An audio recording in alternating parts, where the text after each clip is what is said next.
अपघात, भीषण अपघात, 4 ठार, 12हून अधिक जखमी. साक्री तालुक्यातील तामसवाडी परिसरात वऱ्हाडाला घेऊन जाणाऱ्या वाहनाचा भीषण अपघात झाला असून या अपघातात 4 जणांचा मृत्यू तर 12हून अधिक जण जखमी झाले आहेत.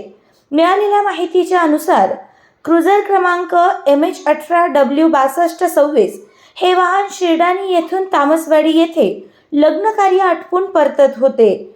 दुपारच्या सुमारास अक्कलपाडा परिसरात समोरून हेलकावे खात येणाऱ्या वाहनाला वाचवण्याच्या प्रयत्नात चालकाचे नियंत्रण सुटल्याने क्रुझर गाडी उलटली आणि हा भीषण अपघात घडला. या अपघातात 3 जण जागीच ठार झाले तर 1 जणाचा उपचारादरम्यान मृत्यू झाला आहे.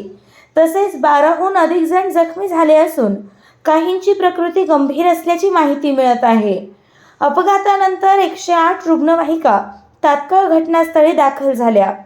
जखमींना साक्री ग्रामीण रुग्णालयात तसेच धुळे येथील हिरे रुग्णालयात उपचारासाठी दाखल करण्यात आले आहे. या घटनेमुळे तामसवाडी आणि शिरडाणी गावात शोककळा पसरली असून परिसरात हळहळ व्यक्त होत आहे. पोलिसांकडून अपघाताची नोंद घेण्याचे काम सुरू असून पुढील तपास केला जात आहे.